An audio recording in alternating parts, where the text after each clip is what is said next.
Hey, what's up, everybody? Welcome back to another Arknights reaction. Today we have still the same as requested by the masked man, the mysterious motherfucker he is.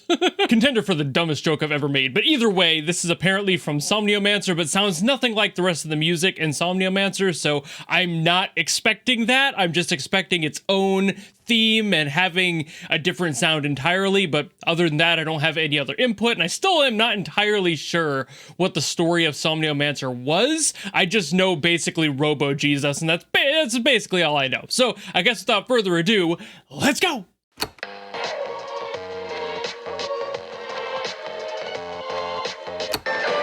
Ooh, okay. I thought that was just how it was starting there for a second.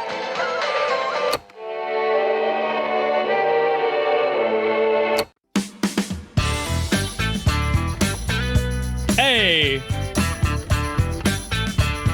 Hey, wait a minute. You got a tambourine and a woodblock in here. God, they were not lying. This is not at all the same vibe. But it is a vibe! Ooh!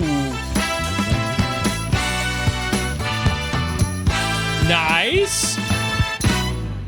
When you hear the clock tick, time moving backwards, cherished memories we hold. Do I recognize that voice? Last time we're together. That singer sounds very familiar. Smiling through the years, tears. This is my brave face. Loneliness, don't you come around. I won't push away. It's like musical theater funk. Not an insult at all.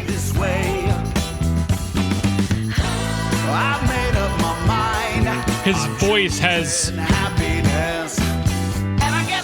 kind of more like a rocker sing-songy thing. Not the voice I would expect for funk, but it also kind of works.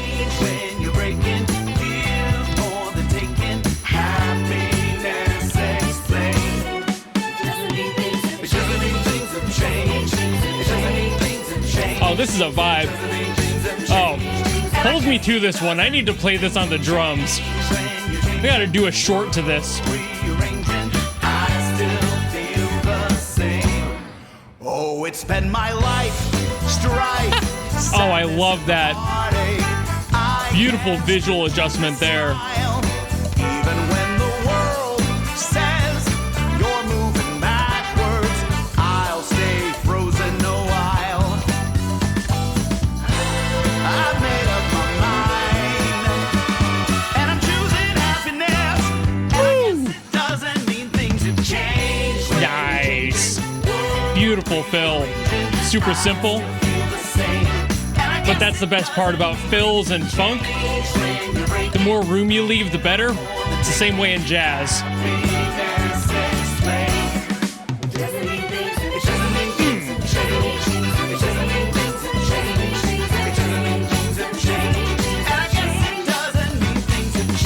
I guess it's more R&B laced, isn't it? I mean, they all kind of share the same source, but... There it is! Pick it up a bit. Hell yeah. Twilight tears, they change when she came here. It's gonna be my year. It's gonna be my year. It's gonna be I swear if they don't bump this, I'm gonna be sad. I don't think they're gonna. But I'm gonna be sad. Yeah. Okay. I would have bumped that. I would have done double time at that last little bit there just to keep it riding hard on the outro, you know, just keeping that energy rolling. But I get why they didn't. I feel like also bumping that up right there, right that close to the end would have been a little bit too much. But I'm getting ahead of myself. I need to adjust my camera and everything yet. This is gonna sit right up there with Reverse 1999's Go Together for like how funky and fun it was. I mean, this did everything standard for like the funk R&B blend and it was great. But but also that does leave me with the unfortunate reality of not having too terribly much to say. I mean, the drums, straightforward, very obvious on what they were doing. The parts were simple, but like I said, simplicity is key for this sort of thing. Having more room allows for a little bit more fun, allows for more fills, but also allows for more complexity in the other instruments. So when you're doing drums for like funk especially and R&B stuff, just keeping the pocket is so absolute in that scene. Sure, you can definitely have fun with the drum solo if there's room for it, if there's time for it, but it should not be the focus. So I'm actually really happy that they kept it simple like they did. And of course, adding in those little other elements like having the tambourine in there, having the wood block in there. There might have been a cowbell too, but I think it was mostly a wood block. It's just, layering for the drums in this genre, very important. Doing too much on the kit, less important. You don't want to do too much. You want there to just be this fine line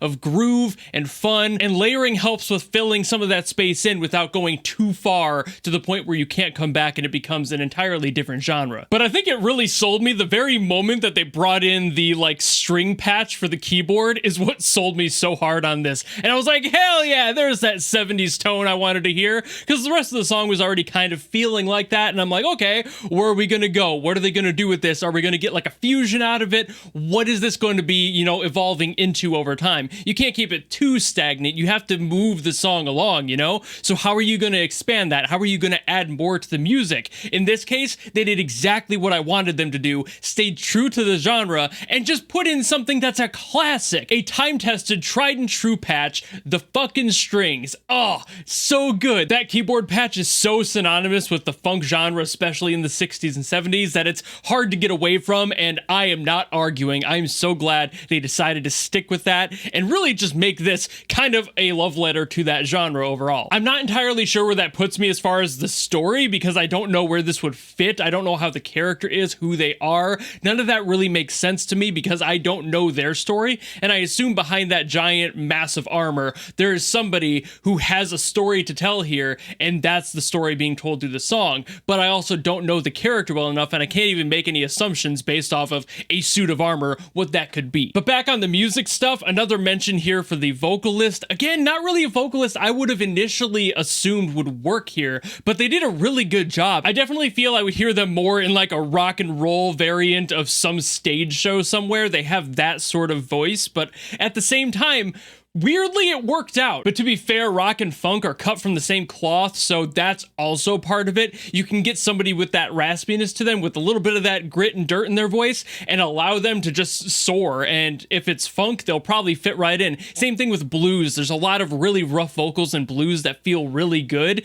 but they also work really well for rock and roll, just because you're sharing a lot of influences there. So vocally, the flavors tend to kind of swap between. So it just all works out. I'm actually, by the end of it, kind of forgot that I had even mentioned that I wasn't so sure about their voice in the beginning, and now I'm like totally on for it. And especially when the backing vocals were introduced, that also felt great, and again added a little bit more of that 70s zest to it. It just felt so good, a little Dreamgirls-esque in there too, so maybe that's more of the R&B feel I was getting out of there. But overall, it just had that aesthetic, and I love it so much. Like this probably could fit into the Dreamgirls soundtrack actually for their stage show. It probably would slide right in there with some of the other songs they've had. But I also ended up yapping about this one a little longer than I thought I was going to be able to. Like I said, musically, it's just a funk song, but also it's a really good one. It's just true to form, and the fact that they didn't step too far away is exactly what made this good in the end. They didn't try to push it into something it didn't need to be or wasn't trying to be. They just decided on this genre, they stuck to it, and that is sometimes the best thing you can do.